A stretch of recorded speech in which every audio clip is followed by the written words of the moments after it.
Hello, everybody. Welcome to Don't Worry Wednesday. Wednesday. Hey, Welcome. Joe. Hi. Thank you Uh, for welcoming. Welcome yourself. welcome to Joe and Joe. Oh, This yes. And don't worry, Wednesday. and Don't Worry Wednesday. This is our Wednesday show that we do on Wednesday. It's good. Wednesday. Wednesday. Yes.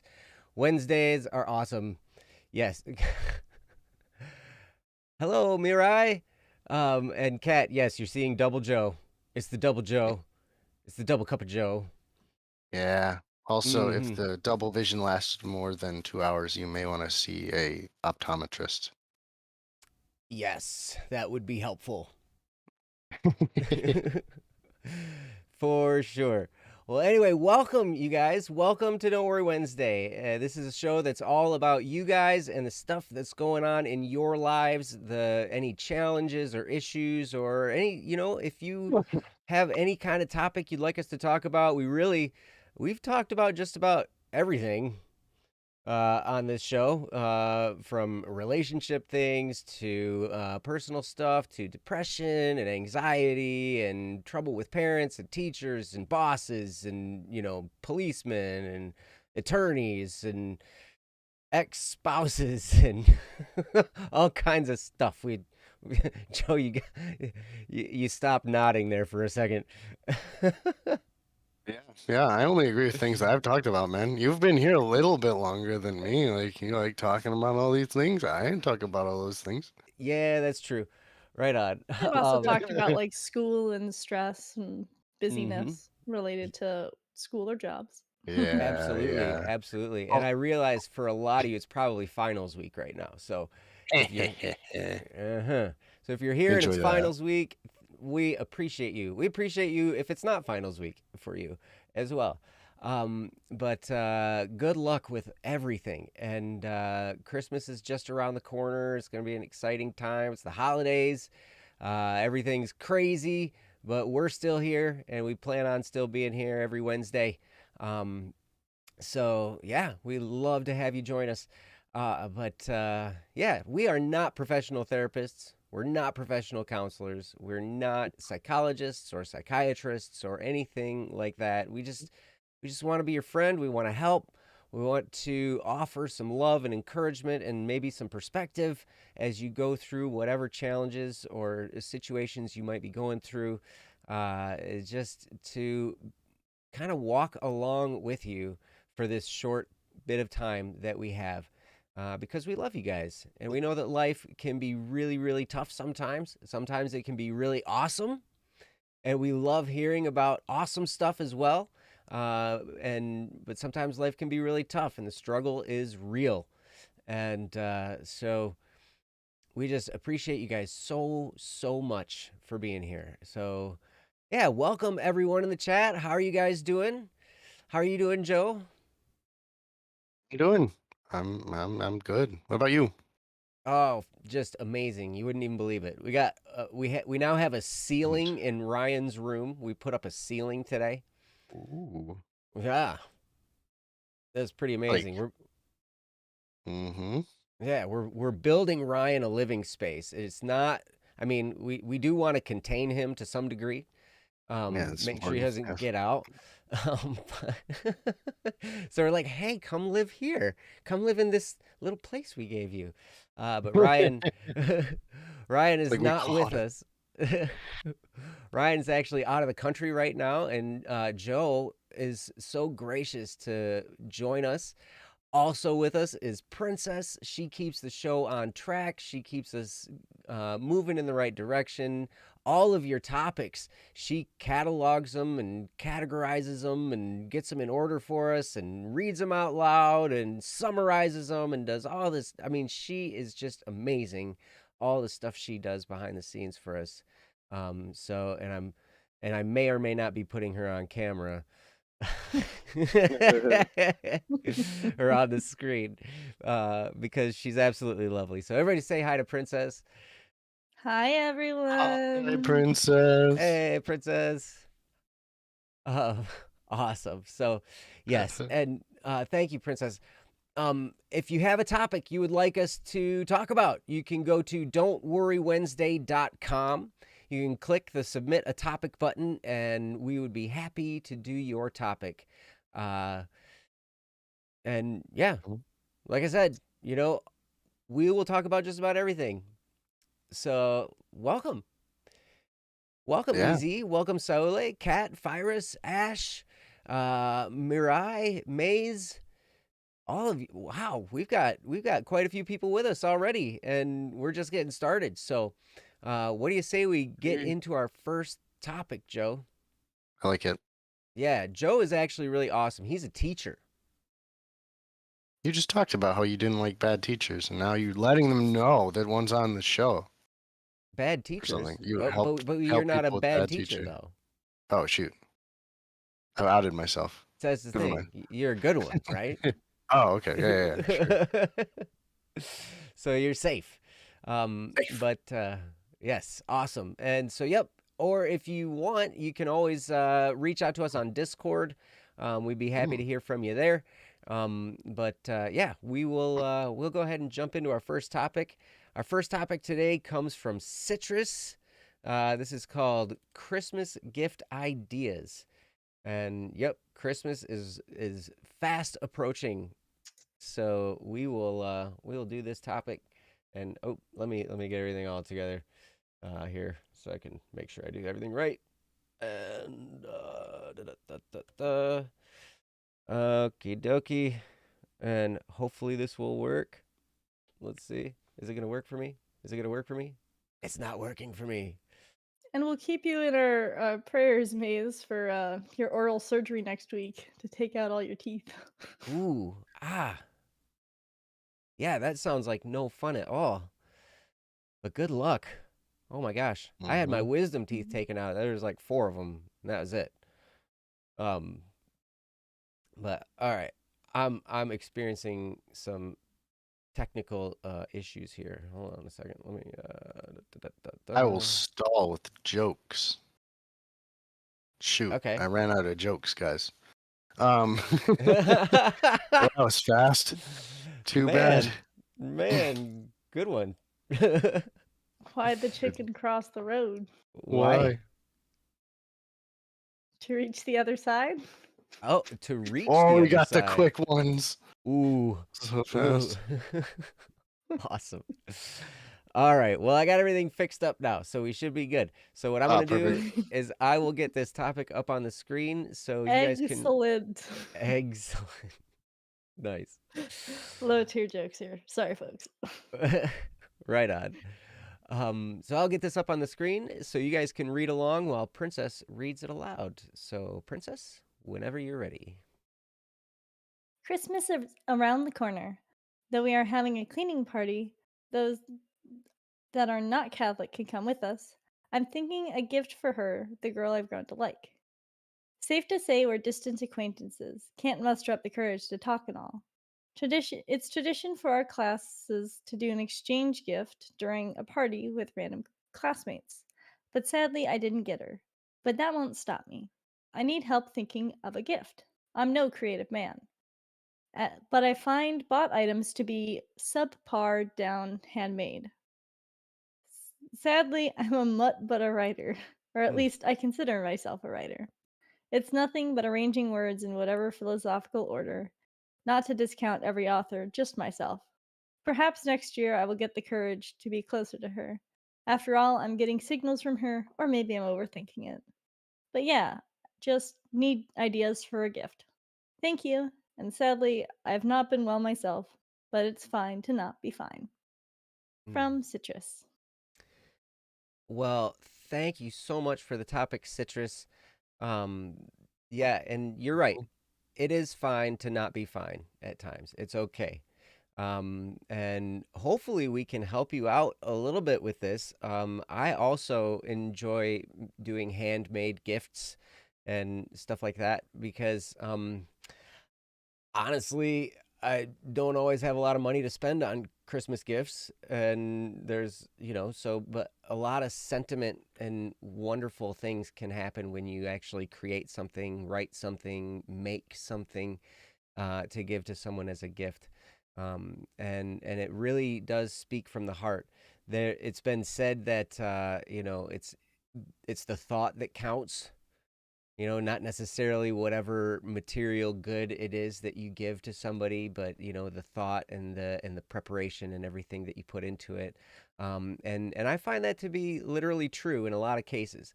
Sometimes people, they I remember when my kids were really little, it'd be all about how many presents were under the tree. you know, and then how big they were. And it's like, well, so we'll have to learn how to be thankful for what we do get, and stuff like that. So, um, yes, it's definitely an interesting time of the year to be thinking about such things. And Citrus, I gotta tell you, you know, I've found sometimes just making simple origami stuff for people goes a long way. Um, I've found that even just a card, some people just want gift cards because then they can get stuff themselves. I'm a big, huge gift card giver because I don't know what to get people. I don't know what they like. And so I'm like, well, if I get you an Amazon gift card, then you can get what it is you want, and that'll be good. But sometimes it helps to really put some thought into it. And I see that you are attempting to do this. You already are putting a lot of thought into this. So that means a lot. But what I'm going to do is get out of Joe's way and let him speak about this topic. So, Oh no, Joe. yeah, you're going to get to. No, Gonna bad be at this one. I should be asking 36. this. I need to ask this question. Yeah, 36 gifts. Last The year I last had year. 37. Ooh, Yes, good movie reference.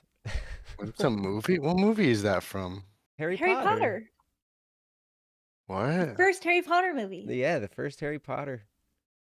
Oh, The Dudley. yes. And so his mom promises, "Oh, we'll get you another Christmas present at the wherever they Later. went." Yeah. Mm-hmm. Oh, Mm-hmm. oh yes, I remember now. That's a long time ago. When was It the was last a time I long time watched ago. that?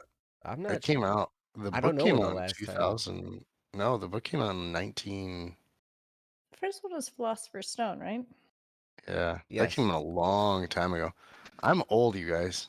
So, Yeah, you are. Joe, eventually you'll get there once you reach the age of 19, then you'll I'm understand. not 19 anymore. Last week You're I was only 18. 19. Now I'm 18. Every week I get a year younger. This is great. Um, It's almost 2001. So it did come out in 2001?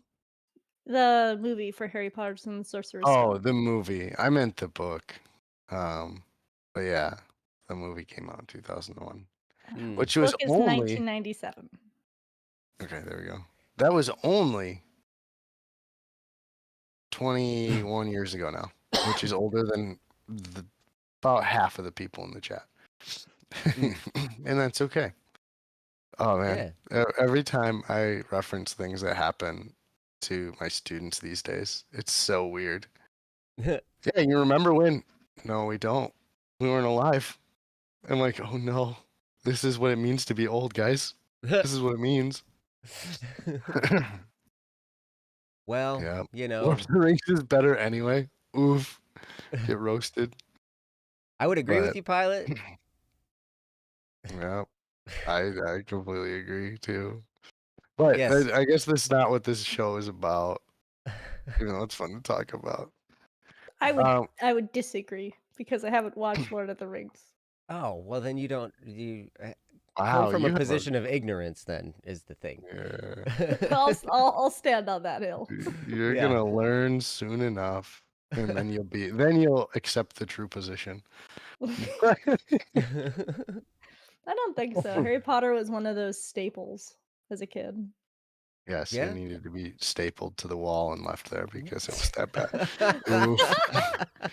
That's not Oh good. boy, Joe. I don't know. After the first like 5, I just got tired of them. I like really read them. Like I got the 5th book, like the day it came out, and I finished it the day it came out.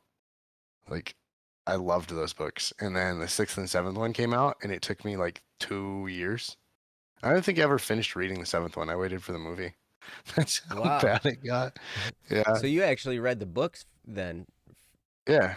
Yeah, because they were worth a bunch of points for reading when I was, Oh. because I came out and I was in like elementary school, and they're like, you can get a bunch of these reading points if you read these books because they were thick.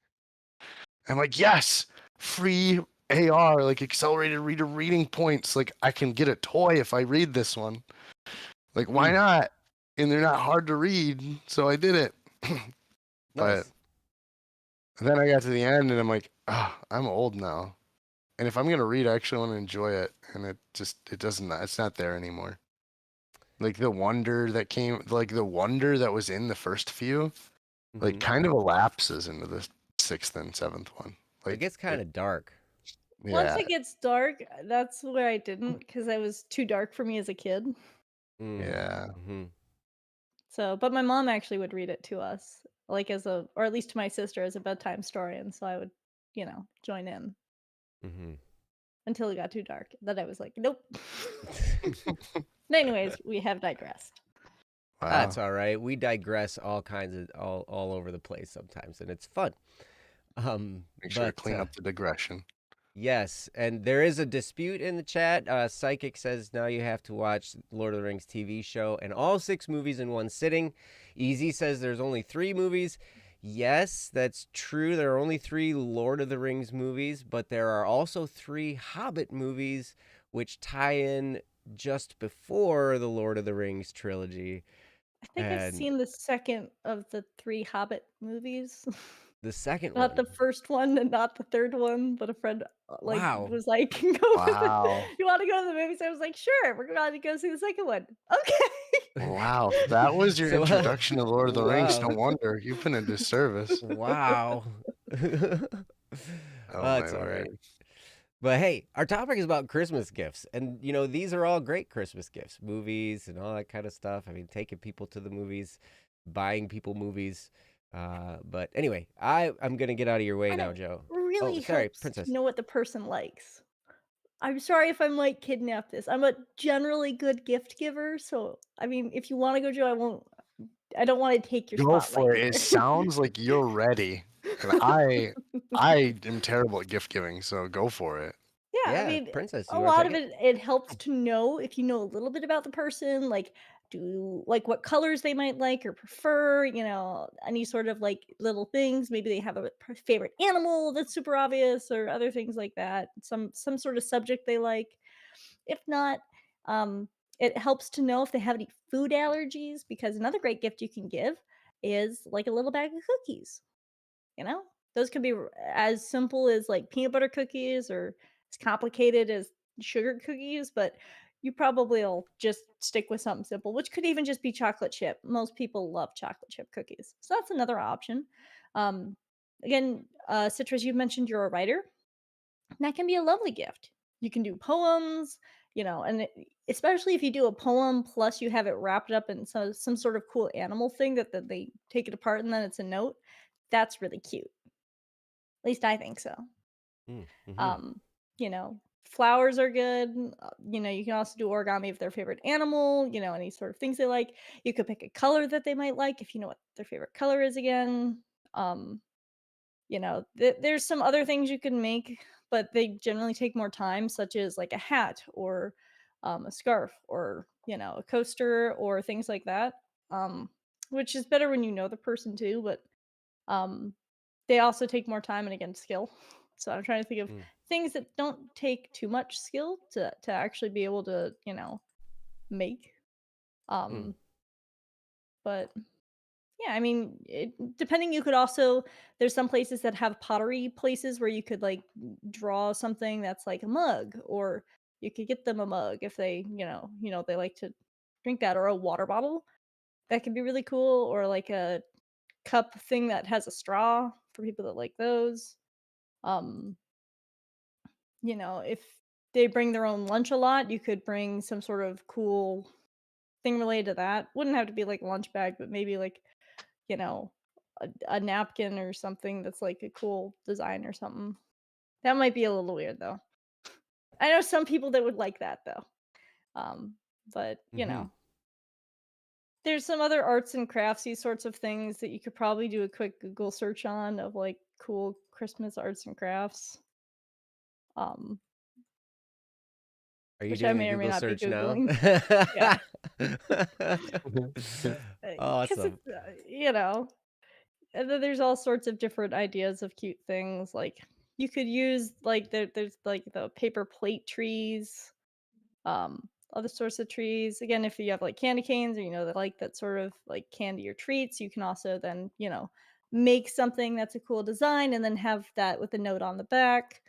Um, you could also take pipe cleaners. You can make lots of cool designs with pipe cleaners. Another really easy thing to get that's not too hard for any person to make some semblance of something. A reference photo is usually helpful, but sometimes there's even guides online for, whatever shape you're going for.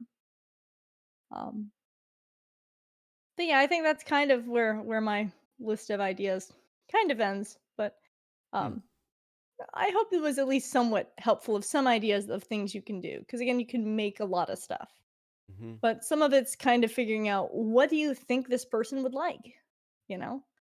And it's hard when you don't know them very well, but there's some things that are usually universal, kind of, like flowers generally. As long as people aren't allergic to flowers, they like flowers. They may have a favorite type of flower, but make a bouquet. Otherwise, like stars or something that's cutesy usually isn't a Mm-hmm. bad idea. But if you know that they're also more of a rebellious type, then they might like something that's more black and chic, you know. But again, it does really help to have some small nugget of knowing the person, Mm-hmm. you know. What's a good example? My dad really likes lots of games and stuff, so I got him a small like magnetic dartboard, and I Mm-hmm. got him a bigger gift, which is a small little like air hockey table. Mm. Um, I know Mish loves candles or uses lots of candles, so I bought her a candle. And I also know that she's been looking at something new for her hair, and so I've bought her 1 month's worth of the hair stuff that I get. Um, especially Mm-hmm. if someone does care about their hair, But that's more of a less of a thing you would give to someone you don't know very well versus something you give to someone who you know well. Mm. Um, you know, let's see. If I were to get something for Joe, it would possibly be like some sort of like cool, cute toy for Posy. It could also be something that's related to Rocket League because I know likes rocker a car like a car and soccer ball. He's Could getting be cute old. little He thing. needs a rocker. No. Yes. Now that you're getting so old, Yeah. Joe. For the other Joe, I could get him like an audiobook or the idea that I have currently brewed up for his Christmas present. Oh boy. Um, Oh boy. Ugh. It'll be fine, I promise. I pretty promise. Thank you. You're such a sweetie. Yes. But anyways, so knowing the person helps a lot, is what I Mm-hmm. would say. Especially because again, a gift doesn't need to be perfect. Definitely can be something they want. A lot of times you can just point blank ask, "Hey, what do you want?" The hard part about that is often the response that you'll get is, "I don't know." Mm-hmm. And that's why a lot of people turn to gift cards.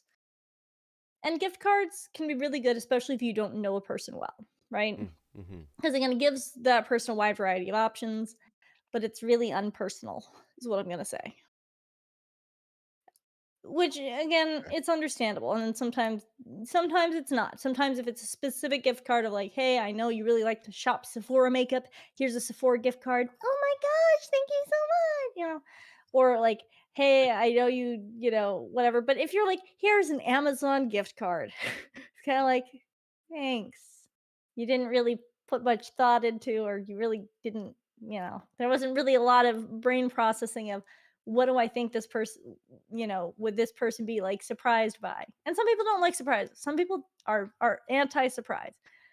I personally like a little bit of surprise. It's nice to have a little bit of that in there. I also don't mind saying just so that, they can get me what I want so that I can be happy. But really, I'm happy to get something even if I don't necessarily like it because again, this is something that that person looked at and was like, "Oh, this reminds me of them. This makes me think of them." And it's like they thought of me. I may not understand why they wanted to give me a koala onesie, but the thought was there. A And you know koala what? one. That was really sweet. I don't know how I'm a koala, but apparently that's what it was. Is I got a koala onesie and I was like, I'm not really a onesie person. I do like warm and comfy, but I'm not really onesie and I'm definitely not vibing with koala.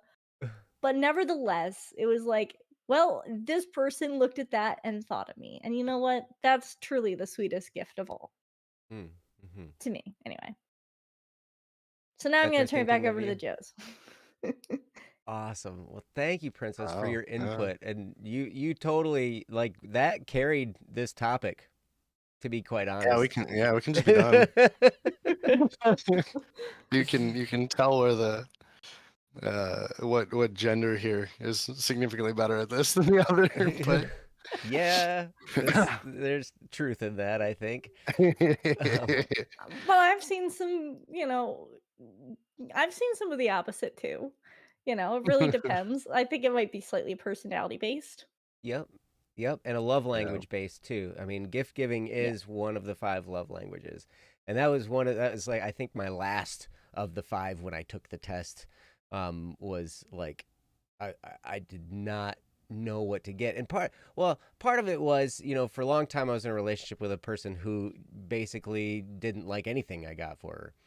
And so it kind of it makes you a little gun shy when you give Okay. somebody something and they're just like and they kind of just like verbally throw it back at you.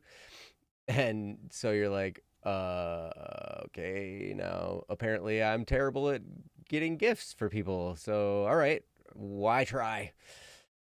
But I Oof. do know there's that putting thought into stuff really, really does make a difference. And if you put thought into it, even if you are wrong, the fact that you thought of them, like Princess was saying, is a huge deal. So, Joe, now Yeah. you're on. Ah, shoot. Yep, Dang it. you I've don't avoided get to this for as long escape. as I could. No, and I think Princess has said a lot of the right things and things you should think about, right? Like even if you don't take any of the things that you hear today and use them, that's okay, right? Like we don't know this person you're buying a gift for, and Mhm. and rightly so. I mean, it's one of those things where in the process of searching for it, you find some more answers than what you might have originally been looking for, right? Like as Princess says, you need to kind of get to know someone. So like this is us telling you to go get to know someone. Like it doesn't hurt to know someone better. Mhm. Like it's never going to be to your detriment to know someone more than you did last time you talked to them. Um, if anything, is better beneficial for both you and the other person. And it doesn't matter if you find out good things or bad things. You find out that the person you're interested in talking to is kind of like a murderer. Probably good to know that before you go talk to them. Yeah, yeah. Um, and Good if they're information. super nice, and they're somebody that you would really want to talk to, that'd be nice to know before you talk to them. Sorry. So there's just a lot to consider when buying gifts for other people. A lot of like you said, having a handmade gift just kind of really adds to that level of like the person really well, right? Like if you make it by hand, generally speaking, you can make it more tailored to their specific interests Mm-hmm. than generally bought gift, even if it's something that like you could buy. So for example, like if you happen to know that the person's favorite number is like 7 or something, but you know that their favorite flower is like such and such type of flower, like a lily or something, and you put like a specific number of flowers on like a painting you have of this lily, you can add in more about a person's unique interest when you hand make it than if it's like, I found this random flower. I don't really get to choose that. That kind of thing. So handmade is always a great option. The thing that you have to be aware of is just your skills or what you're good at as well, right? The other nice thing about handmade is it shows that like you put some skill and thought and process into it, which can be good, and it can also not be good if you're like me and your ability at like artistic creation is gonna confuse them. Like, what did you get me? It's very kind, but I have no idea what it is. And I'm sure if they wanted Pictionary for Christmas, you could just get them Pictionary instead of trying to guess what your friend's artwork is. On top of that, back to the idea, like some of us are boring people. I'll be honest. My mom always asks me for a Christmas list every year. And I sent her my Christmas list this year and I said, I'm old, this is boring, but here you go. I think I've got a set of pens and a pencil sharpener on there. Ooh. And that's pretty much it. I have the most boring Christmas list I think I've ever come up with. And I would be happy to get all of those things, right? Like, it's not like it's out there and I came up with this and I went, yes. I just want to be born. I'm just gonna tell you things that I don't actually want. This is why it's important. Be quiet, cat. Just because it's a teacher Christmas list does not mean It totally that's is. accurate. But it's one of those things of like, if you talk to the person and say, hey, what are you looking forward to this Christmas, or what do you want this Christmas? That they can communicate that to you, and then you're like, yeah, I listened, and here's what you said, and here's what I got for you. That doesn't necessarily mean the worst either. It's just, again, about knowing the person who you're buying the gift for. And at the end of the day, that's what it's about. Do you care what the other person actually wants? Like, do you care about what they would enjoy? I think is really about gift, like the ideal gift giving, right? Is you didn't just pick what was easiest for you to grab, but you consciously considered, hey, what do they want? What is in their interest? And maybe it was a gift card. And that's okay. Like, that doesn't degrade a gift card in the slightest. It's like, you listen to them. They said this, and you said, sure, I got you. And then you did. Like, that's just as good listening. Especially if the person says, like, I really need, some art supplies that I get from here. If you then, like, painted them a picture and said, here you go, I made you some art. Like, thanks. You just rubbed in my face that I don't have art supplies. How rude of you. Oh no. I'm not saying that's what would happen in the slightest. Most people would probably still appreciate it, but listen to people. It's good to listen to people about what they want, because people generally tell you. Even if it's not straight up, they'll tell you. And I think Joe and Ryan have talked about it a lot on the show, of just like asking people questions. People like to talk about themselves. That's true. Like, just let them do it. Let them be excited about things. I love it when I ask somebody a question, they're like, oh my word, did you know this thing? And then they just like get really excited about something. I love that. That's my favorite. People who can get like super jazzed about a particular topic. I'm just like, yes, enjoy that thing. Keep liking it. Dang it. And it's just so exciting to have people who just like really, really enjoy specific things. And they make it easy. I like it when people make it easy for me to understand, because I'm not good at picking up on subtlety. So, No? No. Oh, okay. Sometimes I suppose, but like as much as you can spend time trying to pick up on subtlety, sometimes it's nice to just have somebody like smack. This is what I think. Oh, well, that was a lot easier than me guessing. So Mm-hmm. I appreciate True. that just a little bit. Um, so yeah, I mean, it's good to just kind of go with the blunt thing. Um, anyway, where was I going with that? And This people that are passionate are really much easier to shop for. Like, there was one friend that I had that loved Supernatural, and so I happened to find, like, a copy of the pilot episode. It was a copy, it wasn't the original, that was, like, signed by, like, people in the show or whatever. Got her that. She flew off the wall so happy. It Mm. was the greatest thing ever. perfect. Awesome. And I've got a buddy who really likes Star Wars. Like Star Wars has always been his thing. And so man, it was great. I got him like a Star Wars waffle maker one time, where the waffle was the Death Star, which I think is awesome. Oh, And nice. everyone, you know, you're thinking of an idea. There you go. But that's a really funny gift. That's like also really cool because it's waffles. The gift of food, guys, is a really Yes. underrated gift. Yes. Just gonna throw that out there. And waffles are certainly superior.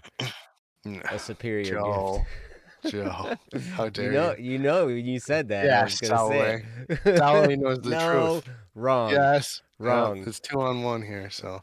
Do they Ah. have any, like, pancake pans that actually have, like, an indent in them? That would, like, be for, like, someone like, for a face or, like, an indent I upwards or something? Like, do they have I know they have that for toast. I bet you could, but what I've found, or at least the one my parents did, is you just make the face with chocolate chips on top of the pancake.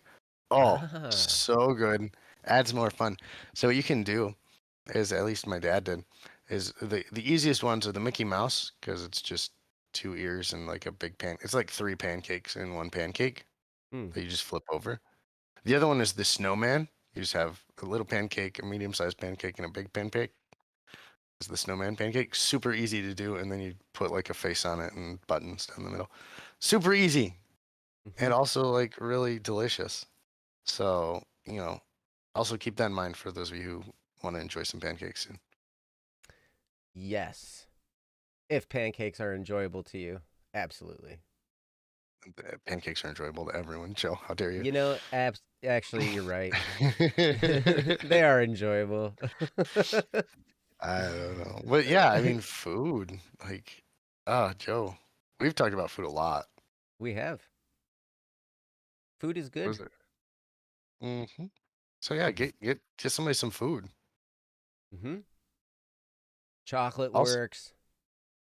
or Cake, cake, more cake. cookies.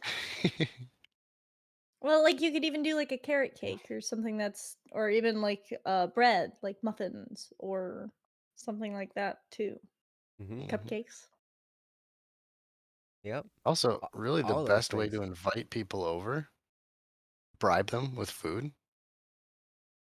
right? So Mm-hmm. you're like, hey, you want to come over? And they're like, like I got food. People are like, yeah, I need some food.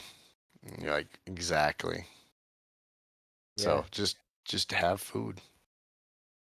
I Yeah. bring you the gift of food. I bring you the gift of food. It can be true. Like my ex father-in-law, you got to know the guy, right? But hmm one of his favorite gifts that he got one year was a big old huge jar of spicy pickled bologna, which is great. Perfect. Um, but yep, food can be one. I don't know. That's awesome. I'm sorry for interrupting you, Joe. But No, take it away, Joe. You take over. I just think that so many times we try to look for like super elaborate gifts when it's just like just food. Why mm-hmm, why make it why make it any more elaborate than it has to be? mm-hmm. Yep, that's absolutely true. And knowing somebody well, I mean, that can definitely give you a really good idea as to, what to get somebody. But if you don't know them well, I mean, that's okay too. I've found that Christmas ornaments can be a good gift if you know that they will celebrate Christmas with a Christmas tree, you can get them a Christmas ornament, like something special, maybe that it encapsulates something that they're into. I mean, I've gotten people all kinds of gifts, and I have not had to spend all that much money. We talked about being artsy and craftsy and stuff like that. I've made Christmas ornaments for people. There have been, I gave somebody a fortune from a fortune cookie I got at a Chinese restaurant. That was fun. I One of my favorites was the little there was this little like card thing in a Cracker Jack box that I gave to, and it said like something really corny, like "You light up my life" or something, and I gave it to this girl that I kind of was, that I kind of liked at the time. Um, but and they made an impact. Those sometimes those little things that you come across out of the blue, and you just happen to think, oh, this person might like this, and so you give it to them. Is fantastic. I mean, and it's a way also to declutter your life a little bit and make it meaningful rather than just throwing this thing in the trash, because a fortune from a fortune cookie, or a little item from a Cracker Jack box, or maybe like a little toy from a cereal box or a Happy Meal or something. See, now that I'm going down in age, I need to start thinking of these things, like the the fun little ones like that. But you know all kinds of different things, little stuffed animals, little, whatever. I mean, there's a lot of stuff that you can come up with on the fly. Meow had said, they're writing a song, and the song that they're writing and producing is a gift, for someone. I've also done that as well. That went over quite well. Citrus, you say, you're a writer, and I think somewhere in there was poetry somewhere in there. I couldn't remember. Um, Oh, you can but learn to write poetry. Yeah, but I mean, you can write a poem or a sonnet or something. You can write something, create something, use the skills that you have, like Joe was talking about. Think in terms of, what are things that you're good at. If you're good at art, you can give somebody some art. But if they asked for art supplies, like Joe was talking about, and then you give them a piece of art, it might be a little bit of a smack in the face. If somebody's into music, you can get them, a CD or something on vinyl. My oldest son asked for a vinyl record by DA Games that is just coming out. It's on pre-order right now, and he's like, "I really want that for Christmas." And I'm like, "Well, it's on pre-order until the middle of January, so it might be kind of a late Christmas gift." But yeah, I mean, that's a really cool idea. So, little things like that can mean the world to somebody. Even if you're in some kind of little gift shop and you find a little crystal thing to that somebody can hang on their rear view mirror or whatever, I mean, these little things can make a big impact sometimes. So we overthink a lot of times with gifts. I know that I do, and part of that's probably me being a bit neurotic after my past of feeling like a complete failure at gift giving. But I mean, some of these things you can if you think of someone and you think, okay, they're into this kind of stuff, they seem to be into this kind of stuff, and you can always find something little that might just, it might just make their day to get that and be like, oh, this is special, this is unique, and this from this person, and it can really be a big deal. So anyway, I don't know what else I have to say about the topic of gift giving. To Joe or Princess, do either of you guys have any more input for Citrus? I don't. Okay. I mean, Saule is talking about. There seemed to be a lot of talking about food after Joe spoke there.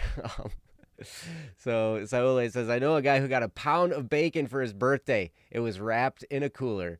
It was also his favorite gift he received that year. And hey, that'd be a great gift." Joe, I think you're muted. Am I muted? Oh, I am muted. That's a pain. That's all Oh, right.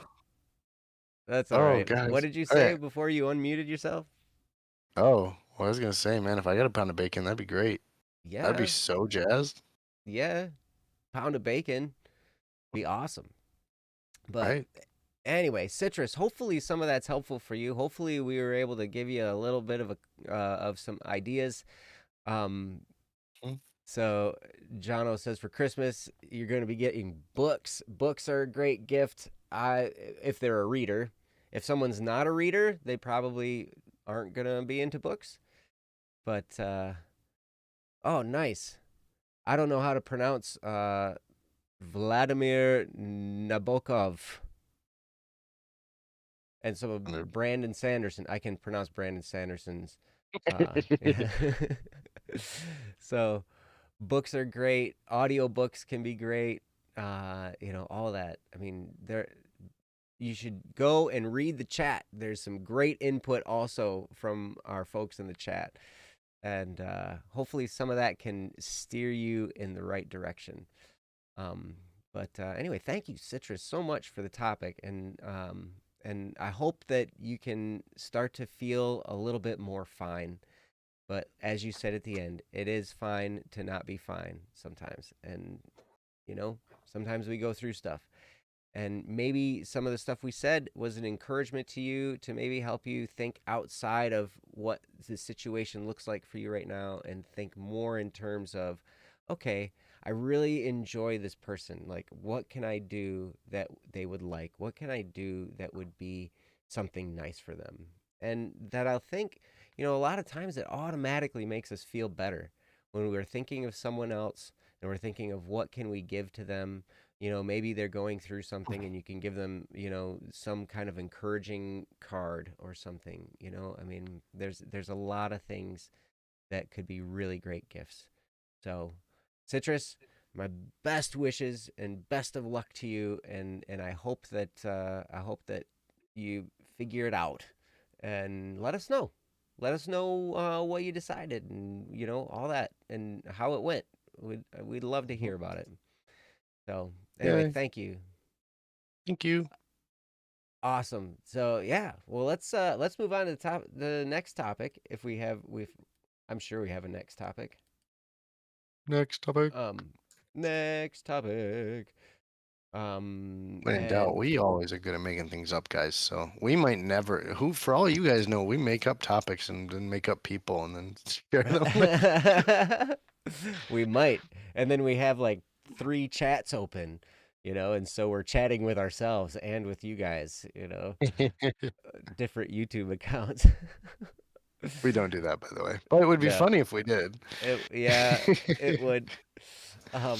But yeah, and if you guys do have a topic you'd like us to talk about, then you can go to don'tworrywednesday.com, click the submit a topic button. It seems that we might be running a bit low on topics, so if you have something, even if it's just crazy off the wall and you'd like to hear somebody like brain fart their way through it, we can totally do that. But yes, let's see. Easy. I'm a fig tree of Joe's imagination. A fig Yes. tree, not just a figment, but a fig tree. I can rant about Genshin if you want a topic. Oh my word. Whoa, okay. I have a story today because I coached esports and Genshin is like minor gambling. So let's be careful with Oh, Genshin. okay. But I had a couple of students who were Genshining and well, they Genshining. weren't It's yeah, like yeah, so this it's a is like an verb. actual term, Genshining. No, I'm making it up, but it's a term now. Okay. And they were the one of them like hasn't played in surely months, and they log in and they get their login rewards, which means that they can like do the in-game gambling like once, or you spend these gems and you get. Do you know how gotcha games work, Joe? Gotcha games. Yeah, gotcha, because I'm stealing all your money. But no, Oh, yeah, I it's where do you No, because it's I'm involved in some of them. GATHA. yeah yeah. It's where you've got like what you do is you like roll for these characters that you can get in your game. So it's never like you buy a additional thing for the game. It's you buy chances to get a particular thing in the game. Oh. Yes, so it's almost Oh. exactly like gambling. Gotcha. Gotcha. um anyway, so there's this student who hasn't played in weeks, and they get like their random gems or whatever today. And like they Primo look at gems. okay, so one of us plays Genshin here pretty well. The other one knows enough about it to be dangerous. And so they have another friend who they're like, our other friend really likes this character, so I'm gonna roll for them just to rub it in their face.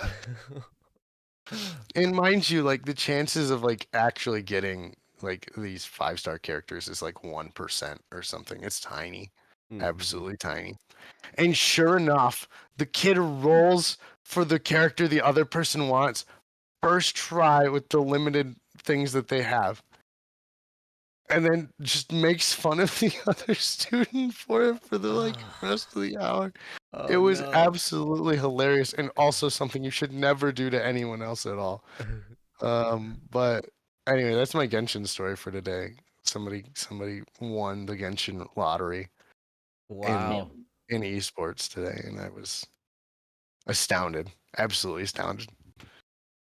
And it was the banner character, I'm assuming, right? Yeah, whoever then what's the new Because golden one? once you get a 5-star, right, Toki it's a or 50-50 something. chance of getting that or getting some random other 5-star Genshin that's not the banner 5-star current. because lottery. But good Yeah. news is at least they don't make you spend too much money because all you have to do is get up to, the pity of 90 wishes again, and then you'll for sure have a guaranteed 5-star that's the banner character. One of Oh, they them. Some people one like of them. going to C6, but we call those people whales. I think that's actually a derogatory term. I don't know, but it's just a matter of somebody who spends a lot of money in gacha games to get what they want. The Ito person. Arataki Ito. Hiretaki Ito. Yeah. I know He's nothing. interesting. All I know was that they were going for something that someone else wanted. Ash, was what's so cool. dolphin? Is that a I'm low spender or a not medium aware. spender? Technically, they're both mammals, They I are. think. Yes. Sea-dwelling mammals. Yes, one's bigger than the other. Yes. At least Yep. slightly. Let's say low for my reputation. That's fair. Fair enough. Joe, is it fun being an esports coach? Or as Easy says, A-sports? A-sports. A-sports. Gotta enjoy some air sports with the kids, eh? Oh, yeah. Oh yeah. I think I'm all it's about that. enjoyable. Sometimes it's concerning, especially when you have like students you don't know very well. Because like I have very, very expensive technology in my esports lab. Like it is not cheap. And when you're responsible for things that are not cheap with high school students, it's like stress, like slowly like tenses you up. But in terms of the being able to play games and laugh and have a good time is really, really, really good. Esports is a nice like club. Like I highly recommend. So sorry, breaking away from everything else, but if you go to school and you want to set up a club for some things that you enjoy, like you should just go do it. Like you'd be surprised how many people would like to support you in like doing something productive with your time at your school. Because it can filter into a lot of good things. Like we're getting into streaming, we compete. Like it's a ton of fun, and it's not nearly as to the level of like regular sports is right now. Like I'm sure you know, where like parents like show up and like yell at refs and stuff for whatever. Yeah. Like the it nice happens. thing is parents don't know enough about the game to get mad at anyone. Oh, that's awesome. So it's like, my kid did a cool thing. Did you see the cool thing that they did?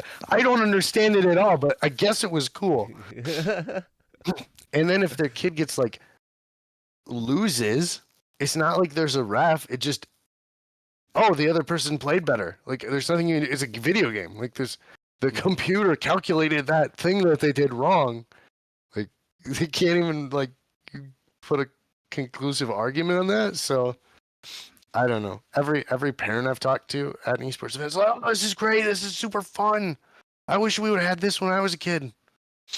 Like that's pretty much the environment I get when like we have our in-person events versus like, you know, whenever I go to a football game, it's like, oh, you're blind. How dare you? Yes. That Oh, kind of a yes. thing. It's amazing how passionate parents can get at sporting events. That's for sure. Both my That's kids true. play basketball, and so it's like I'm finding I out don't- something about Joe right now that I didn't know. dude, no. I'm like I just sit there quietly and watch the game and like clap when good stuff happens. I'll clap when the other team scores, you know, because I'm just like, hey, good job, right? And Right. like, but everybody's blood pressure gets so high and they get so angry, and coaches get kicked out of the games, and like these are like elementary students, right? Like this is a 5th grade basketball game, man. Like the coach is getting kicked out of the game for yelling and being rude and mean and all this. Like, whoa, that's pretty intense. But anyway, so yeah, but okay, I think we have another topic. Oh, let's do the topic. We got off track again. Yes, we're So good at that's how being we off track. But Mhm. all right, so we have a topic from Saule. This is called Man, the myth, the legend. yes, failure is an illusion. I like the sound of this title. Let me see if I can actually open it. That would be good. All right, and then all right, we've got a okay. I think I'm about ready. So I will get this up on the screen so Princess can read it aloud and you guys can read along with her. So Princess, take it away. Also, Mirai, I do have your topic. It's not processed yet. I still have to process topics, so that's why it's not this one. But we'll do yours Yes. next and then wrap up Yes. our show with it. So Yep. all is good. So failure is an illusion. We must accept that what we cannot change. Sungai, a character from Blade and Soul. I think Joe said something to the effect of, don't worry about problems that you can't do anything about. Ryan explained what a negative Nancy is. I've had almost a quarter century of trying to figure out a way to understand how to look at this world. I understand where these statements are coming from. They say an important thing. We should not be weighed down by failure or loss. I have a coworker who says, I learn from my mistakes. I'm a genius. Saying that he makes so many mistakes that he has learned enough to be a genius as a joke. Now, I'll take this in a slightly different direction. I subscribe to the Austrian School of Economics thinking, since it has roots in the most reasonable, epidemiology that I have found. Economics does not just explain money changing, but decisions, goals, and free exchanges. The Austrian School of Economics describes how each individual is going through life trying to find satisfaction. We will exchange something to gain satisfaction. We will do something to try and gain satisfaction. We will even make sacrifices of one type of satisfaction for a greater satisfaction. So then what is success? Now I'll diverge from economic theory for a bit. According to a quick Google search, failure is a lack of success. But to me, success is a lack of failure. I got this idea from my hundreds of hours flying in World War II combat flight simulators.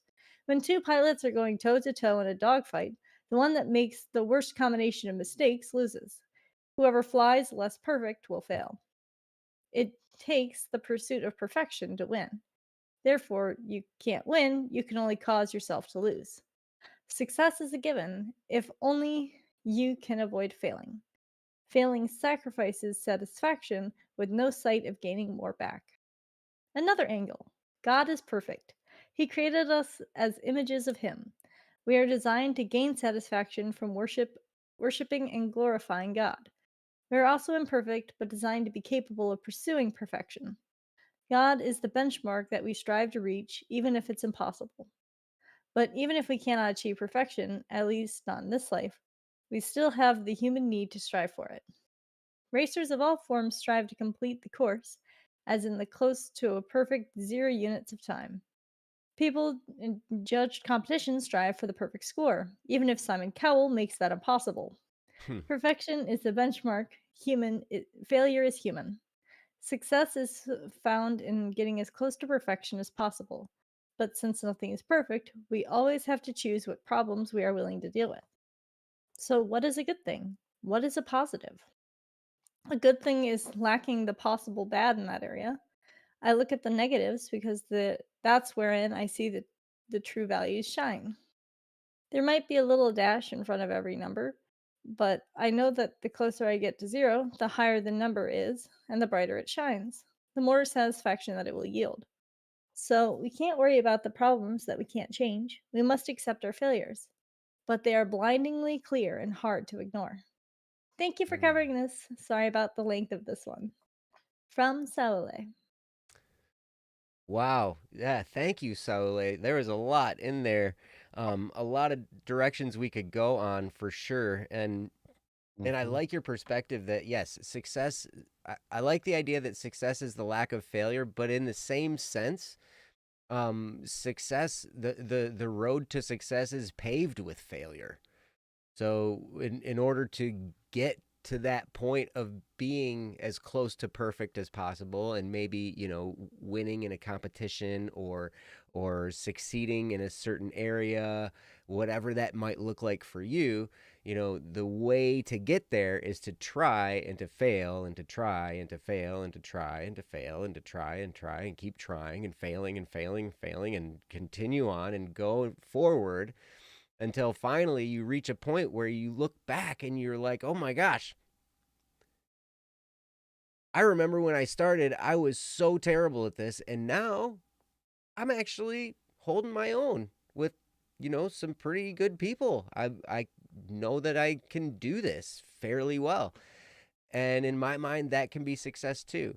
So, but I am very interested to hear what Joe has to say about this. I mean, he's a teacher, so he is helping people move toward success in their lives by nurturing them and teaching them the physical sciences and coaching them in esports and or a sports and everything. So Joe, I am going to turn it over to you so you can talk about this. So Joe. Yeah, thanks, Joe. And Mm-hmm. thanks, Ellie. I think this is a really good. Your question is long enough that basically you are doing that self-analysis on your question even as you write it. And Mm-hmm. for those of you out there considering entering a question, you don't have to think it out all like this, but I encourage you to do it because it can help you to wrestle with your own questions too. Um, and I recommend that to all my students, right? When I have students in class, one of the things I want them to do is I want them to wrestle with the question before I work through them with it. Mm. I want them because it's not enough that you learn the correct answer as it is you learn to grapple with questions you don't know the answer to. Um, I know that a lot of schooling is usually wrapped up in here's how you do it the right way, then do it the right way, right? Saule even talks about it as such, where he's saying, look, it's failure is, we just do things do where I find it. Um, I lost it now. That's unfortunate. But, failure isn't he says failure is a lack of success, but to me success is a lack of failure. It's not even that at all as much as it is um failure is just a given. Like it's not that Mm-hmm. it it's to accept that in life there are both. Um and it's okay. Like having the both is all right, and coming to terms with the fact that both exist is all right. But it's definitely a difficult thing to get used to, especially for those of us who strive after perfection. right? Because when you're striving after perfection, you have like a goal that you want to obtain. There's a success characterized in front of you. But failure seems to always get in the way of your perceived end goal. And so what I want to encourage you on is just, hey, failure is not success. Failure is failure. Success is success. And defining for you what you want that to look like is important. I'm not saying don't pursue perfection. I think if you want to be the best at anything, you've got to try and be perfect at it. But I'm also saying that there are things where you want to say, okay, that was a failure. That wasn't good enough. Hmm. And you'll know what those things are, right? So as a teacher, right, I fail people in both meanings of the word, right? Like I fail to provide the people the knowledge that they need sometimes. Mm-hmm. And I fail people because they do the assignment or whatever they're supposed to be doing and they do it poorly enough that they have not demonstrated their knowledge of the topic. Okay? And that's not good or bad, right? Like I don't get up in the day and I'm like, man, I get to fail that kid today. That's what I enjoy. No, it's nothing like that. It's I have to look objectively at, did this student identify these things properly? If yes, success. Here's their grade. If no, that's a failure. And that isn't to say that in part of what I tell students every single year is just because you fail does not make you a failure. All right. We gave a nice noun to people where we called them failures, where we think of people as, oh, they failed, they're a failure, they're always going to be a failure, they're not going to achieve success. And that's not a way to look at anyone. Even people who have failed a bunch of times before. I want them to think, hey, I've failed in the past, but that's just because I didn't understand that topic. And now I have a teacher here who wants to help me to learn new things and grow in a new way and hopefully become a success in those things. Successfully learn those things, successfully apply those things to my life. So success does have a characteristic, but what we find is success is very subjective. When you talked about economics, you talked about what is satisfaction. And that's a subjective thing, right? Like being satisfied is relative, all right? I might be satisfied sleeping on the floor. Other people might be satisfied if they sleep in a comfy bed. Other people might never be satisfied with anything they sleep in. They're always back in pain or whatever. So satisfaction, if that is your method for determining success, means that success is inherently subjective. And we can get in this philosophical reasonings behind that and whether or not that's good or bad. But in the reality is, if that's how you want to measure success, which you can do, understand that it's going to be subjective. It's going to be based on your decision. So you need to set, well, hey, what do I count success as? Because you can make it up as you go along, since satisfaction is up to you, right? Like I choose to be satisfied when I sleep on the floor. I don't have to be, right? I choose to enjoy time going to esports. I don't have to. I enjoy teaching. I don't have to. Like none of that's required, but it would be considered success. Sole says this could be an interesting conversation to have in more detail than I can manage in a text chat. I don't consider myself a relativist, but I see where you're coming from. I think he's talking to Easy. Oh, they're having a chat conversation. Oh, about this topic as well. Yeah, talking with Easy there. Oh, okay. Well, I mean, I was partially saying that your success is relative, but that's why I broached on it. But okay. Yeah. All right. Well, you guys talk about your moral relativism or whatever like you're talking about, and carry on. I'll be back over here talking about success and whatnot. Um, so yeah, like have defined success, like define success for yourself and live to that, right? Like what Joe talked about, and we've talked about it on this show in the last couple of weeks. When I moved from being a golf professional to being an accountant, I said success is no longer for me these things, which means I'm going to leave behind careers and things I've done and life experience because that's not success for me. In fact, if anything, spending more time doing that and getting better at it for me would be a complete failure. It would be a waste. It would be unsuccessful. And so, when you're considering these topics, um, what I want you to consider is what do I consider success? And then failure is literally everything else. Mm-hmm. Is pretty much how you have to look at it. Which I think you kind of got at in your topic.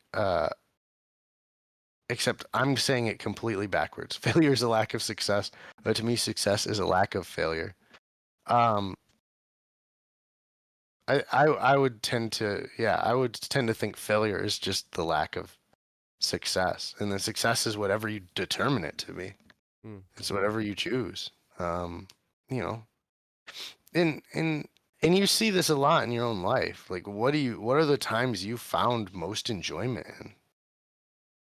Like the weird moments, right? Like I have a moment from esports that I go, this is pinnacle success for me. Like I remember looking at it because I've got a picture of it and I'm going, this was pinnacle success, and this is not what normal people would consider like success, right? Like we went to our esports final, we dropped out in the first round. Like that is not pinnacle success for most people. Mm-hmm. But I have it as pinnacle success for me for other reasons, right? For me, pinnacle success is seeing people enjoy themselves in a way that I didn't get to when I was in school, right? When I went to school, there was no esports. The only sport I played was golf, and that was it. So for me, success in having an esports club is, can I have people enjoy their time together to build relationships and to have fun? And if the answer is yes, success.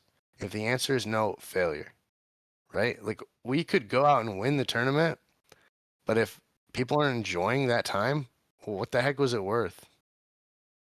Right? So define what success is. Like just think about it. Is it money? It could be money can be involved, right? Is it spending time with certain people? All right. Is it learning something new or being the best at something? Like those are all things that you could choose as success, but you have to decide that. And then we can get into your later questions. But I'm going to think about those things while I pass it over to Joe for what he thinks about this particular topic. Well, I think you are onto something big here, Joe, and I'm gonna kind of piggyback on what you were talking about, and the just the fact that we do create our own metrics when it comes to success and failure.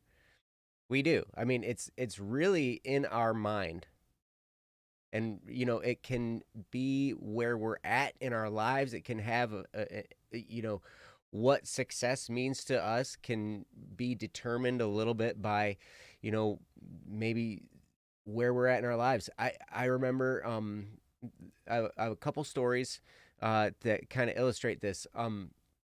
One, personally for me, I can remember as early days of going through after I had filed for divorce and everything was just hitting the fan and it was crazy, and I was just so debilitated by everything, and I considered it a success when I went to the store and bought some chips, because I was just not I couldn't do much of anything. I could barely get out of bed. I'd get out of bed and I'd try to work, and and it would just then eventually I'd just start crying and go lay back down on my bed. And then, but then one day I got up and I went to the store and I bought some chips. And I came back home and I was like, you know what? That was a success, man. Oh. But so that's one area we can do that. And we can really we can freak ourselves out in a lot of these areas. Because there's I remember hearing the story. This is from a long time ago. Like, this would be considered classic heavy metal, probably, bands. There was a guy who was a guitarist and a singer in a metal band back in the 80s, I believe, and they were on tour and they had just signed a record deal, and then this guitarist in this band, they decided while they were in the bus on the way to a show across the country that they wanted to fire this guy. The band decided, we're going to fire this guitar player. And so they got to New York. They fired the guitar player. The guitar player gets on a bus back home. They at least gave him a bus ticket to go back home to Los Angeles, across the country, right? And this guitar player, he was really distraught and he was really upset.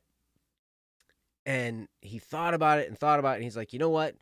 I'm going to, it just finally motivated him. He's like, I'm going to go and I'm going to succeed, and I'm going to go get, record deals, and I'm going to, like, while they're, playing bars and stuff, I'm going to go and play stadiums, and he just got this huge goal, to be successful. But part of his metric was to be more successful than the people who kicked him out, right?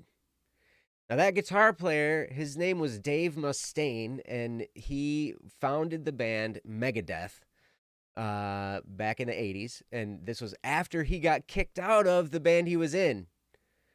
And Megadeth was hugely successful. They're iconic in the heavy metal world from back then.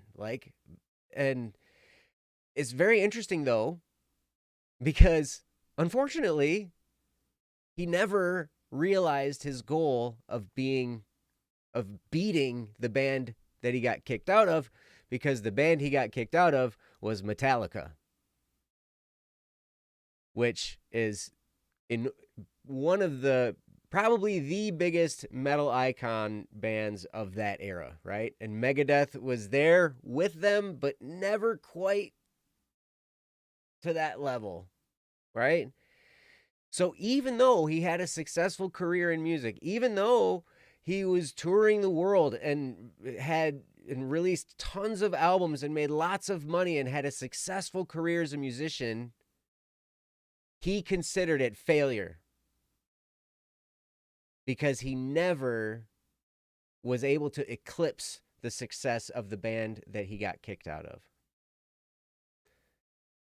And so that's just an illustration, like, even in the midst of such enormous success that people would just die for, he considered it massive failure because he never got to that level. There was another guy, this was even years and years before that, back in the 50s, 60s era, right? These are musician stories, sorry. But there was a drummer by the name of Pete Best. He's a good drummer, and he was in a band they were a band from England, and it was the Beatles, all right? And he was the original drummer for the Beatles, and he got kicked out. And he got replaced by Ringo Starr.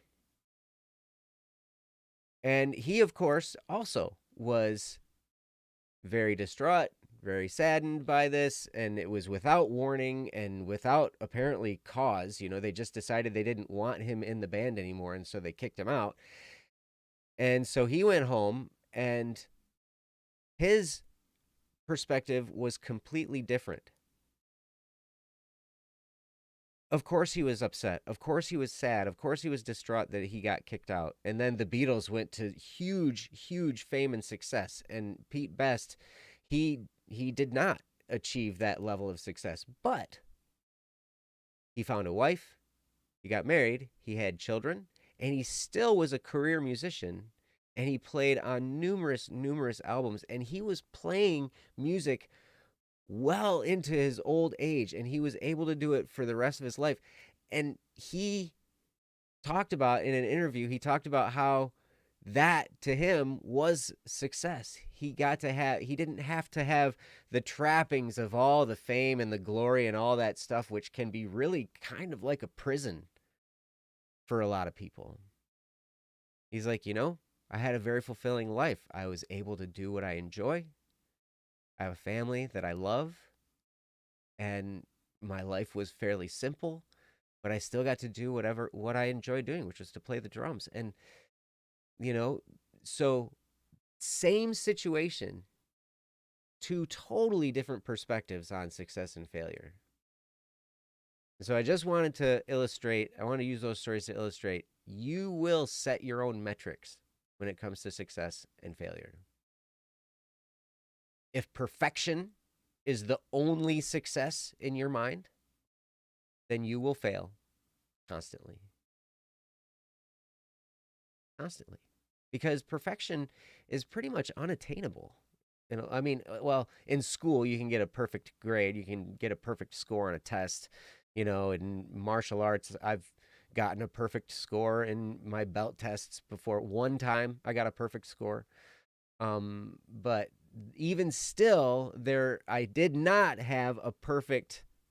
I didn't do everything in the test perfectly. There was still a lot of room for improvement. But as far as the judges were concerned, I hit everything that they considered for each one of the components of the test. And so I got a perfect score on the test, even though I could have done my kicks higher. I could have done my blocks stronger. I could have had better stances. There's all kinds of ways that I could have been better. But so, really, you get to pick what is success to you, what is failure to you.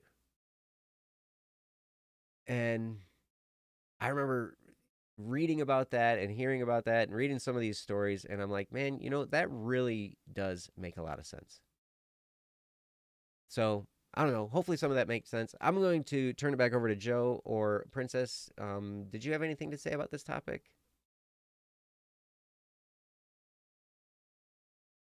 You look hard at work, so I'm guessing maybe not. But I wanted to put it out there. So I can take it back then. Yeah, go for it. All right, cool. Yeah, because I appreciate that, Joe. I think that's a good two very good analogies, but two definitely helps to kind of solidify that final discussion on determining failure and success, so that we can kind of shift, hopefully, over into this secondary half of your question, which is what is a good thing and what is positive. Because successes can be good success and bad success, as Joe is kind of alluding to with these stories of being trapped by the trappings of fame and fortune and glory, such that you miss out on what success might actually be, or good success. Mm-hmm. So let's go ahead and talk about that, Okay. which is, I think, a good thing.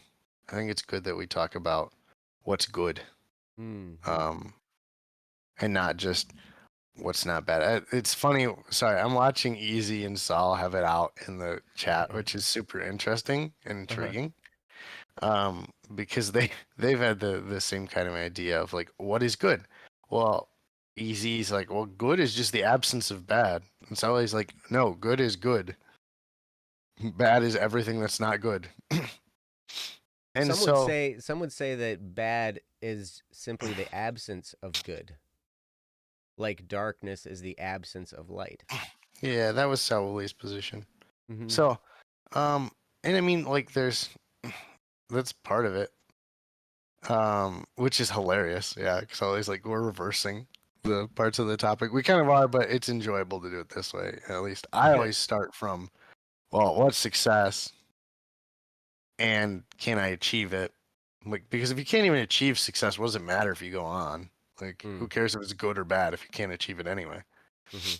So first, achievable, yes or no? And we've determined that it's yes, because it's subjective. You can choose what your metrics for success are. Like, okay, achievable thing. Next, is it good to do? Mm-hmm. Like, Is it and legal? Is it moral? Is it ethical? Stuff.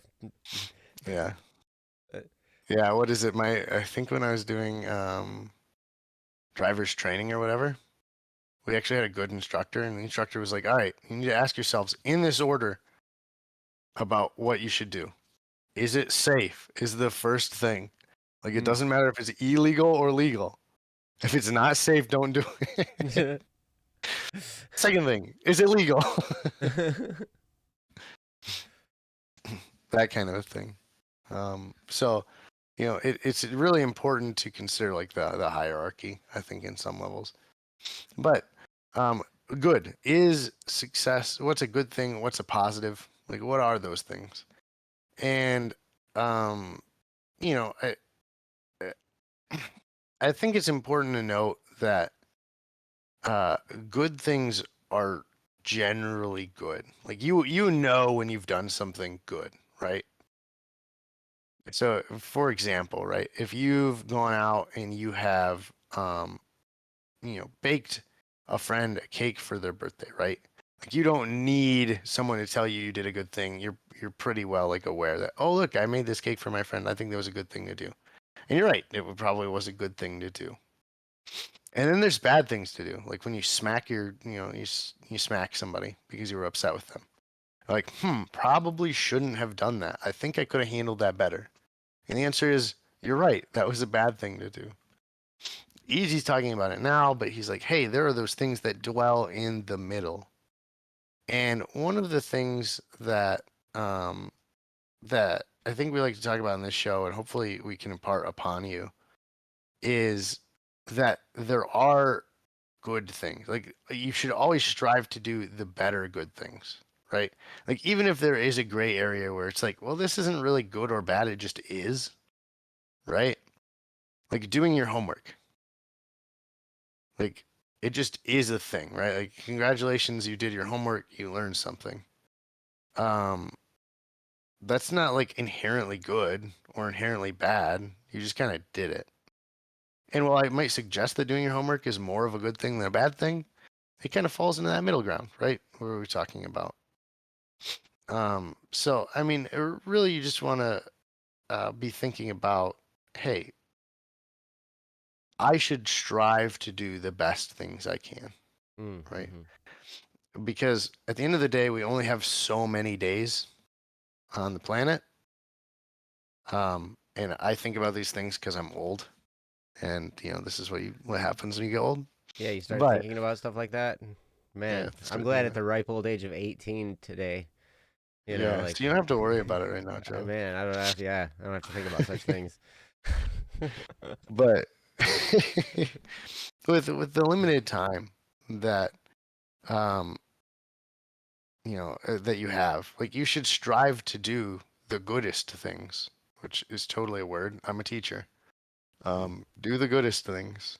Like, why waste your time doing things that are like menially good or like quasi good? Like, do the good things, and definitely don't do the bad things. That's a real waste of time. Now, that being said, right? I'm gonna bring back your discussion of success and failure in it. Success, obviously, when we're talking about good things, would be to have done the good thing, and failure would have been to do the bad thing. All right, it's still in that realm. And when you fail, when you do the bad thing, that doesn't make you a failure. It doesn't make you necessarily like the evil, like, there's no hope for you now. You've done the evil. That's just kind of it. All right. No, that would, what a miserable existence for all of us then, because all of us have failed to do the right thing 100% of the time. We'd be stuck there. All right. So success in that manner, doing the good thing, is an active, lifelong adventure. All right. and while you'll never be able to make up for the bad things you've done, especially if we're looking from a biblical perspective, you won't be able to achieve that.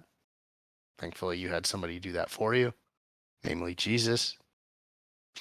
But just because you've done something wrong, and maybe you do something wrong again, does not mean that there's no forgiveness there anymore, or that you're stuck with those failures of the past.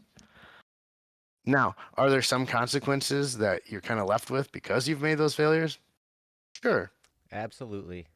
And you're not going to be able to get rid of them. However, that doesn't set you in the line of being a failure. All right. You have still the opportunity for success. And so I hope that when you're thinking about your successes and your goals and your objectives, you're thinking, hey, success is doing and pursuing the good thing. Man, we've got a heck of a chat going on here. Evil is when you actively pursue sin and inequity, not necessarily passively. I would tend to disagree. Oh boy, In terms we could get totally theological here. Yeah, I would tend to disagree. I'm just going to throw it out there that a lot of evil happens in passivity. And this is why I'm just going to try and bring it back to the topic we were talking about. A lot of evil happens in passivity, where you're not thinking about it, right? Because you didn't define success as achieving set objective, you said, success is kind of like this line, this mold I have here. Having a very passive definition of success means that you can kind of fail in a lot of different ways without necessarily meaning to. Mm-hmm. And so that's why when we tell you, like, pursue the good thing, like, set your mind on the good thing, go after the best thing, right? Like, do it. Bestest. The bestest, most pizza or whatever from Little Caesars. All the pepperoni and all the cheese. Oh, the extra most bestest, as described by my wife. So Little Caesars is the bestest pizza. Extra most bestest. Extra most pepperoni. bestest. Yep. So. All right. Yeah. Anyway, so go for it. Be the extra most bestest you can be. Like, don't stop at, like, you can apply it. You can apply it to your daily routine. I don't think that there's anything wrong with applying. If you, for reference, if you don't apply your theological ideas to your everyday, I think you're missing out. But that's true. Anyway, pursue the best all the time. Like, why limit yourself? Why limit yourself? So, I mean, that's kind of where I'm going with this is, there's good, there's bad. It's all out there, and it won't necessarily be the end for you if you screw up. All right. And that's, take peace in that. Enjoy that fact, right? Like, that should be the most comforting thing you hear in, like, your entire life. I'm sorry I distracted you with Genshin, Ash. So set goals, set boundaries, set a thing for you that is positive and good, and just go after it. Whether or not you and I agree on, me and Joe even agree on what the goodest thing is up for debate. Mm-hmm. But having that, this is the good thing to go for, is really, really important. And so I think you should at least take the time to consider it, lest you accidentally let yourself get passive and pulled into doing something that you didn't want to. Mm-hmm. Right? So for the longest time, I'm going back to the golf example because it's a really good example for me, for my life. I let myself slip into this passivity of success for me with just like, I'm just going to graduate and then I'll get a job and that will be success for me. And I got to the end and I graduated and I got a job and I went, wow, I defined that way too loosely. I hate this. It's important to take that time and go, okay, what does success actually look like? What is good? And is this a positive outcome? Right? Because I did. Is when I started school, that was my objective. And I ended school with the same objective. Does that mean it was a bad idea when I started school? No, I think it was a good objective when I started school. But then I didn't take the time to go back and say, is this really what I think it means? Even as I approached it for like, I went to school for 5 years. It's not like I had a short amount of time where it was like, oh, I guess I was just wrong. It's like 5 years I got to look at that objective and go, is that really what I want? And I never really like sat down and thought about it. Mm. And then the passivity brought me into objectives that I didn't actually want, goals that were bad for me. Mm-hmm. So, anywho, And I'm very glad you brought up goals because I Mm. think that's been a large part of missing out of this conversation. And forgive me if I'm wrong. Maybe Joe, you mentioned it, and I, was busy paying attention to other important things. Mm-hmm. But setting goals and the subjectivity of success is very important. You know, a lot of times I see success as this broad thing of what makes you successful at life. And it's got to be one thing that you sum up all together and it's called success. But success also doesn't have to be the grand end all be all. You successfully graduated from high school, or successfully graduated from a class, or successfully graduated from this or for that. You know, it couldn't be as simple as, well, I successfully went to work today.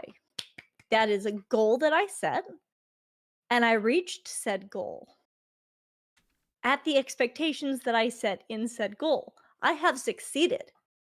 You might not call that success because it's like, well, all you're doing is work, that's not success. And it's like, well, no, it is. I succeeded. That doesn't mean that it's like, everything in life is perfect in the best possible way, you know? It's not like I have this and that and I have the whole thing going and I live a successful life. But at the same time, you could live a successful life and not feel satisfied because success isn't satisfaction, Mm. right? Mm-hmm. There's times where you can have the two be the same, one and the same, but satisfaction and success are two very different things, especially because success isn't good nor bad. Success is there was a goal set or an objective set and you reached it. And failure is there was a goal or objective set and you didn't. Mm-hmm. And there are times where your goal or objective is, hey, I'm going to try to lose this as best I can. And then you fail said objective because you do pass and you find, oh, that was actually the better thing to do here. Because me deciding that I wanted to like flunk a test out of spite for something or whatever isn't good. Because again, it's not, success is not good nor bad. It isn't defining it in those terms wouldn't. The essence of the goal, the objectives like that you pick, that can be good or bad because the action is based on good and bad, right? Mm-hmm. Or Mm-hmm. neutral, as we've, discussed. There's that wide breadth of there's good, something I guess for me that helps, whether it's me, another, the world, that sort of thing. There's a neutral, it doesn't necessarily help, it doesn't necessarily harm, Mm-hmm. or it doesn't help a lot or it doesn't hurt a lot, like eating a bunch of candy one day. Mm-hmm. Doesn't hurt a lot. Is it good for me? No. Does it hurt really a lot of things? Nah. It's a neutral decision. Mm-hmm. If it's a habit of I'm doing that every day, that turns into bad because now I'm not taking care of my body, right? Mm-hmm. Mm-hmm. And so in that sense, it's also more complicated as it's not just black and white. It's many shades of gray Mm. and a few shades of blue because I like the color blue. Blue Squad. But if you look at our world, it isn't just success, failure, neutral, or good, bad, neutral.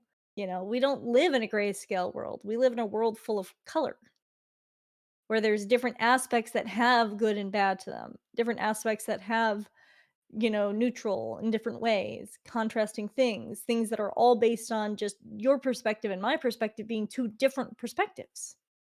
even, Mhm. you know?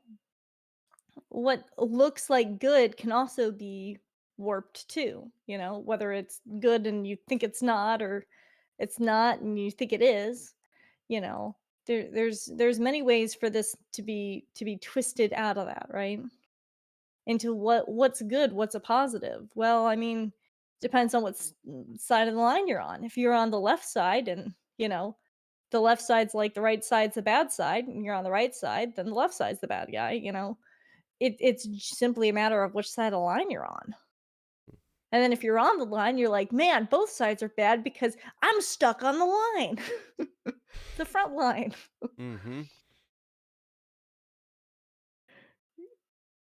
So, you know, it's hard. And satisfaction is its own thing of how you find that, how you figure that out is it's a big can of worms. Mhm. Because depending on who you ask and different things, you'd say what is satisfying. And there's many times where you think something is satisfying and it's not really satisfying, right? Mhm. Mhm. You have, a handful of M&Ms, you're like, those tasted so good, I'm satisfied. And then 1 minute you're like, I want more M&Ms, I'm not satisfied. So how Mhm. satisfied really were you? You could have been. You successfully ate the M&Ms.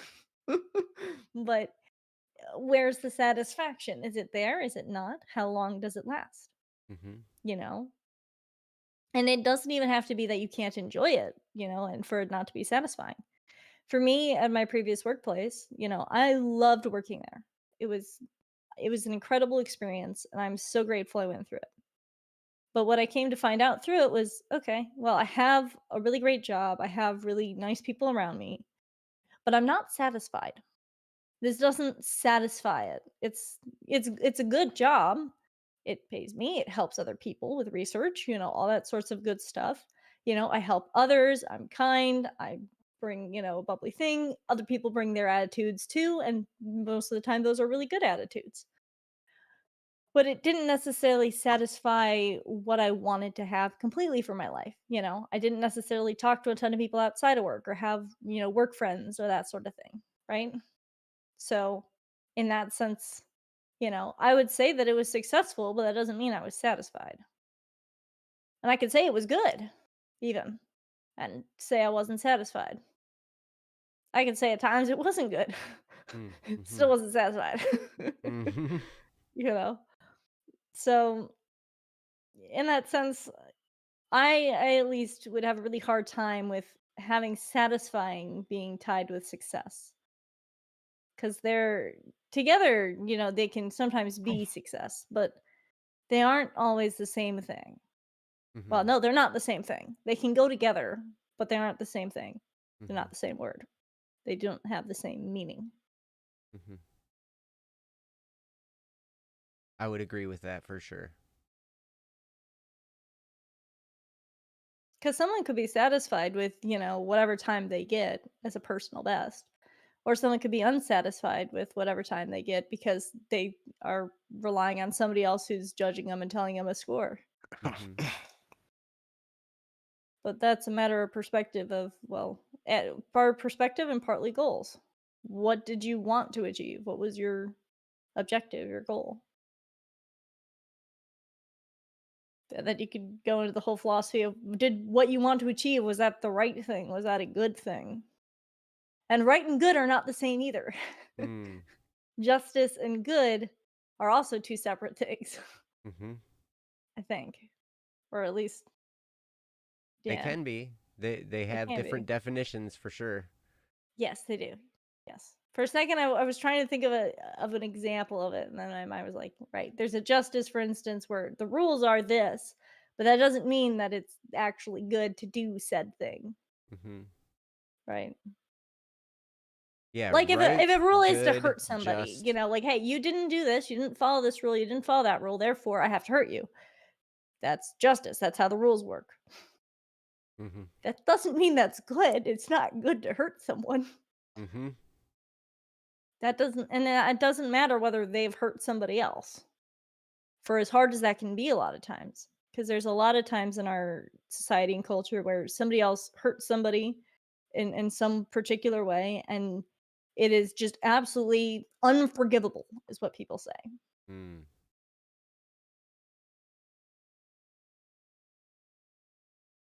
And, I can understand, but at the same time, there is always forgiveness that you can give, that you can have for yourself. But that doesn't change what happened because you can't change the past. You never can. And that's why failures are really hard, right? You can't, change what you did. And if your goal is defined by a failure where it has no change at the end goal, there's no clause in there that allows you to change it to good, then it's just bad and it's forever permanently written there. But one of my favorite things in school was there was a poster that was like, you know, it was something along the lines of like if you erase a mistake and you write in the right answer, you know, it's not a mistake anymore, right? Not to cheat on tests, but in that sense of, hey, you didn't do something right. You can on a, you can correct and you can change and you can work to be better.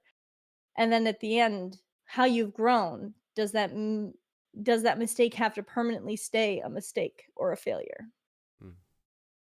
Or I guess, sorry, it doesn't have to remain a failure. It can be just a mistake.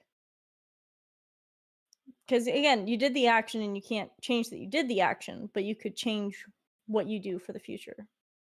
Something like that. Mm-hmm. I'm getting my words all mixed up, but that's okay. I'm gonna send it back over to the Joes. You're awesome. You're doing great. Thank you, Princess, so much. I just put Joe on there, and he's looking all Hi, relaxed. Hey. how's it going? You're doing good. Good, good. Yeah, I love what you guys are talking about. And there are different definitions. There's right and wrong. There's just and unjust. There's good and bad or good and evil. There's all these great things that and they all kind of carry different definitions. And you talk about success and failure, the difference between success and failure, and we covered that. Success in a way is determined by a metric that is determined by somebody, and in our own lives, it's determined by us. Now we can choose to follow somebody's metric, like, hey, the only way I'm successful is if I set a world record in some kind of an event.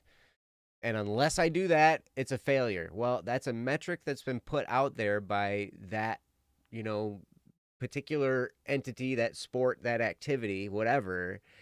And you are choosing to follow that metric. And so success, you get to decide. Now, what's good and bad, or what's good and evil? There are a lot of different perspectives on that, and we've seen in the chat what's going on with Saule and Easy, and you guys. I love what you guys are writing in the chat. It's awesome. I love the vibrant discussion going on. You guys are great. But really, what's good and what's evil? So there are different perspectives. Some people say there really what's good and bad is determined by the individual. We get to decide what's good and what's bad. And to some degree, that's true. People can do that. I don't necessarily think that it's always right for that to be the case, because there are things that people think are good that are definitely evils in the world. And there are other things that people think are evil that are not evil. And, it's pretty wild. We all kind of are stuck in this soup of society where we're trying to figure this stuff out. And it can be really complicated, and it can get philosophical, and then everybody throws their religion in there. And it's, and people stand on religious beliefs. People stand on beliefs of their group that they're in. People stand on their political beliefs. And we all stand on something for what's good and what's bad. But really, in my mind, there's really love. And there's really your heart. What's in your heart? Are you loving the people around you?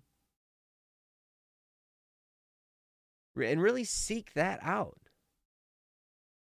Because sometimes it's hidden in there. Our hearts can deceive us. But, we've seen a lot of stuff about religion, about Christianity in the chat. And I'll boil it down to this. In Christianity, there's one law. Actually, it's two. It's one law rolled into two. And it's all love.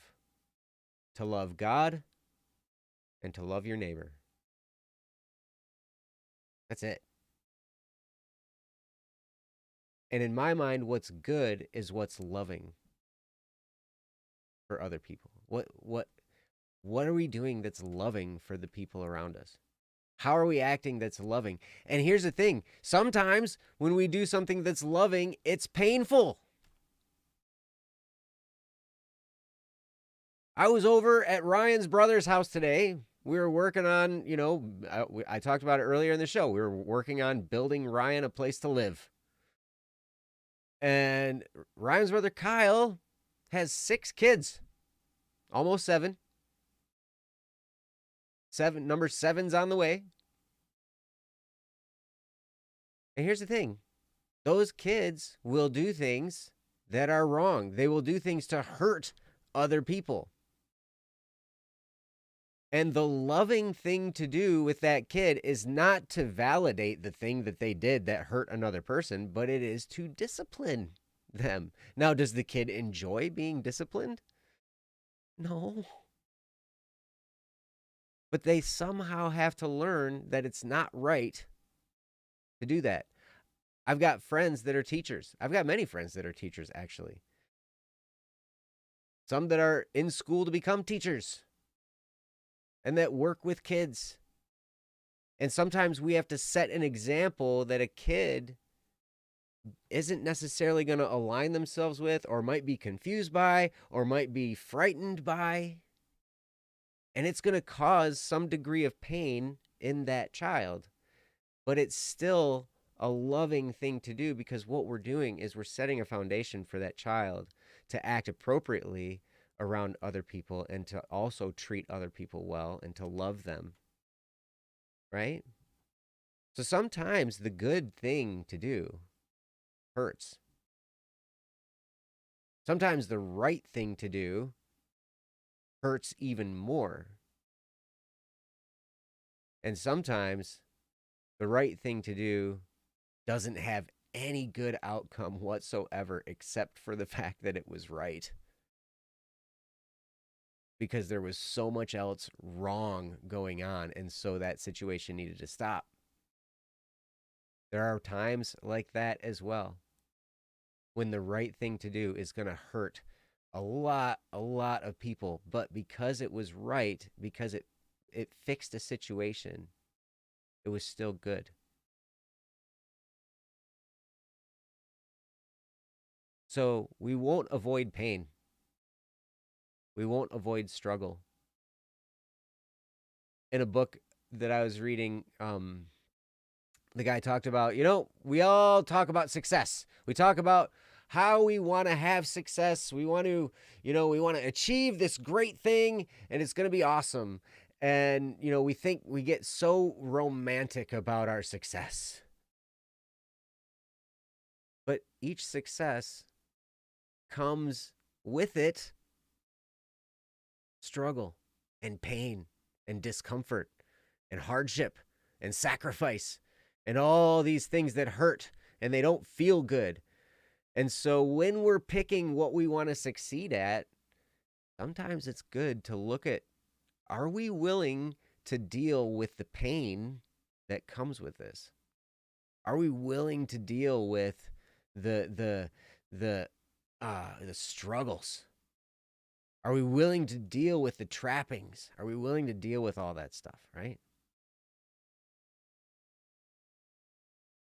Because that can help us determine whether or not that's a path towards success we want to go. Do we want success in that field? Is that going to be good for us? I don't know. Maybe.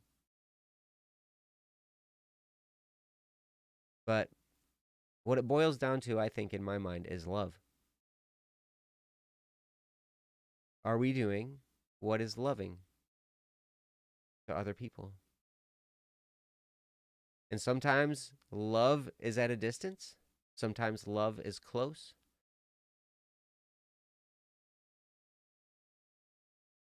Sometimes the most loving thing we can do is the most painful thing for us in that moment. And it can be really, really difficult to sort through that sometimes. But anyway, we've gotten way philosophical on this on this episode, and it's awesome. I thank you so much, Saule, for this topic. But we are getting about to that point. Is there anything else? Anybody have any closing comments or anything like that? I guess not. No, I guess we're good. I will. The No, silence speaks loud and clear. No, I think it was good, Joe. I think that's a great place to end on. It really was just the because we spent so much time talking about what success was and what failure was, and just end it with like, well, love's a good place to end it with. Well, it's all You about know, love, man. That's it. So, I learned a lot, and I'll promote this book again, The Art of Loving by Eric Fromm. He talks about that is the answer to the question, what is the meaning of life? In his mind, that's what it is. And he makes a really good sound argument. And it makes a lot of sense that to love really does give our lives meaning. So anyway, yeah. thank you. Well, thanks everybody for being here and hanging out with us. Sally, have a great night, and Easy, thanks for keeping us company. Yep. Thank you, everybody. Ash, Easy, Sole, everybody. Who was the person we had the topic for? What was that? Mirai. Sorry we didn't get to your topic, but it looks like you had to go to sleep. It was pretty late where you're at. So tell you what, we have your topic on the list, and we will do it next time we see you on the show. But yeah, everybody, thank you so much for being here. Thanks for hanging out with us.